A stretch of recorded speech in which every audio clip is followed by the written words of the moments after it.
ना हो संघर्ष ना हो तकलीफ़ें तो फिर क्या मज़ा है जीने में। बड़े बड़े तूफान भी थम जाएंगे जब लक्ष्य रहेगा सीने में। गुड मॉर्निंग एवरीवन, आईएएस के विक्रांत। आज की इस वीडियो के माध्यम से मैं आप लोगों को V1, V2, V3, V4 से संबंधित और V5 से संबंधित पूरे कॉन्सेप्ट को क्लियर करने आया हूँ। यदि आप इंग्लिश को लिखना चाहते हैं या इंग्लिश को बोलना चाहते हैं, लिखते समय या बोलते समय V1 का प्रयोग, V2 का प्रयोग और V3, V4, V5 का प्रयोग करने से क्या सेंटेंस का सेंस निकलेगा, क्या मीनिंग निकलेगा, मैं इन सभी बातों पर आज चर्चा करने आया हूं। मैं सबसे पहले आपको V1 और V5 के बारे में बता दूं कि अगर इसका नंबर के आधार पर रूप पूछे कि कैसा है, तो हम देखिए V1 को कहते हैं प्लूरल और V5 को कहते हैं सिंगुलर। और ठीक उसी प्रकार से अगर हम सेंस का बात करें कि कब हम यूज करते हैं V1 और V5 का, तो कभी भी आपको अगर इंग्लिश को बोलना हो या इंग्लिश को लिखना हो तो V1 और V5 का प्रयोग तभी कीजिएगा जब बोलने वाला सेंटेंस या बोला हुआ जो भी आप सेंटेंस को लिखना चाहते हैं उसका सेंस प्रेजेंट, पास्ट और फ्यूचर तीनों पर काम करता हो। उस कंडीशन में हम V1 और V5 का प्रयोग करते हैं। जैसे मैं आपको बोलकर सुना देता हूं, the sun rises in the east, सूर्य पूर्व दिशा में उगता है, उगता था, उगेगा।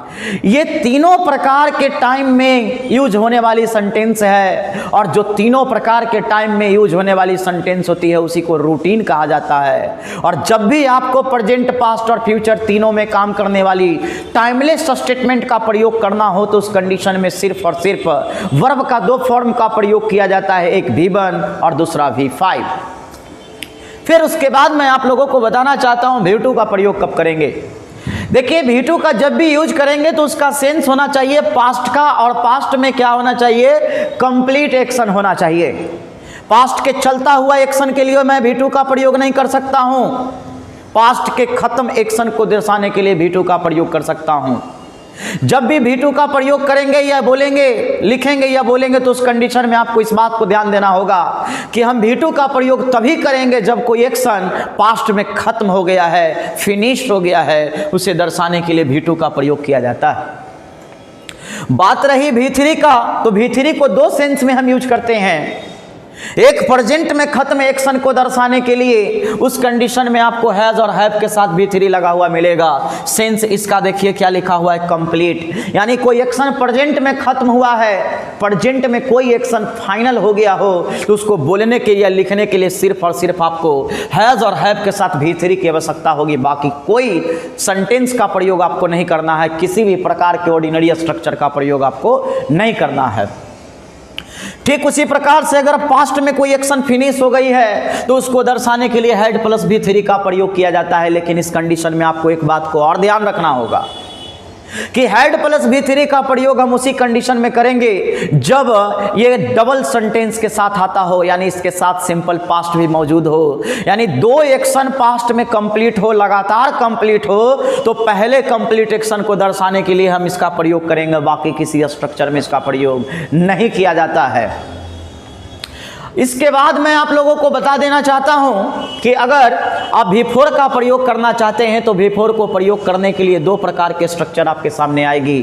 V4 एक बार अकेले आ सकता है इज एम आर बॉजबर के साथ, और V4 एक साथ बीन के साथ आ सकता है। जब V4 अकेले आ जाए तो प्रेजेंट, पास्ट और फ्यूचर तीनों के कॉन्टिन्यूअस को दर्शाने के लिए करते हैं। लेकिन बीन के साथ आ जाए तो देखिए ये finish plus complete plus continuous दोनों को इंगित करता है। यानी एक ऐसा एक्शन जो कंप्लीट भी हो गया हो और चल भी रहा हो उसको दर्शाने के लिए हमेशा बीन प्लस V4 का प्रयोग करते हैं। V1 का प्रयोग आपको सिखा दिए मैं। V1 और V5 का प्रयोग टाइमलेस स्टेटमेंट के लिए प्रेजेंट में भी जो काम करता है, पास्ट में भी जो काम करता है, फ्यूचर में भी। एक ऐसा सेंटेंस बोल दे जो रूटीन को बता दो, V1 और V5 का प्रयोग होगा। V2 का प्रयोग कब होगा, जब पास्ट में कोई एक्शन फिनिश हो गया है। V3 का प्रयोग दो सेंस में, पास्ट के फिनिश के सेंस में भी और प्रेजेंट के फिनिश के सेंस में भी। प्रेजेंट के फिनिश के सेंस में जब V3 का प्रयोग होगा तो हैज और हैव का प्रयोग होगा। लेकिन पास्ट के फिनिश में जब V3 का प्रयोग होगा तो हैड प्लस V3 का प्रयोग होगा। लेकिन इसके साथ में आगे या पीछे, बिफोर या आफ्टर के साथ में सिंपल पास्ट टेंस रहना जरूरी है।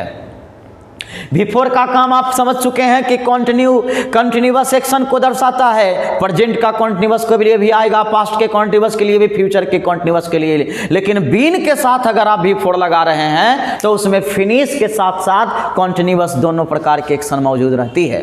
मैं सारे पर आपको एग्जाम्पल देखकर समझाता हूं, एक एग्जाम्पल मैं बोर्ड पर लिख पाया हूं, लेकिन आपको हजारों एग्जाम्पल तैयार हो जाएगी अगर आप मीनिंग को समझ जाएंगे तो। देखिए यहां पर हम सेंटेंस लिखे हैं the sun rises in the east, the sun rises in the east. जब यह सेंटेंस लिखा गया तो देखिए सूर्य पूरब में उगता है, ये आज हम बोलेंगे ये भविष्य में भी उगेगा, ये पास्ट में भी उगते आ रहा है। यानी ऐसा स्टेटमेंट जो प्रेजेंट पास्ट फ्यूचर तीनों में लागू हो जाता हो, वैसे सेंटेंस को इंडिकेट करने के लिए हम V1 और V5 का प्रयोग करते हैं, और वैसे स्ट्रक्चर को ही रूटीन माना जाता है।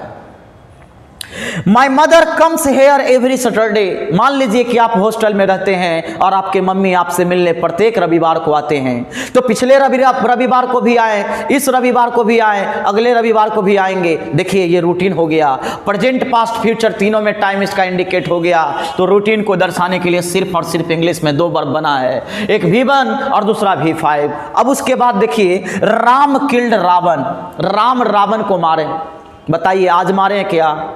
ये पास्ट में मारे, काम खत्म पास्ट का है, तो पास्ट के फिनिश एक्शन को दर्शाने के लिए V2 का प्रयोग। हमेशा पास्ट का कोई भी एक्शन खत्म हो गया V2 लेकर आइए, पास्ट में फिनिश एक्शन को दर्शाना है V2 लेकर आइए। ठीक उसी प्रकार से देखिए इंडिया आज़ाद हो गया 1947 में, काम खत्म हुआ है 1947 में, पास्ट में काम खत्म है, तो पास्ट के काम खत्म को दर्शाने के लिए देखिए बॉन का प्रयोग हुआ है, बीन का V2 होता है बॉन।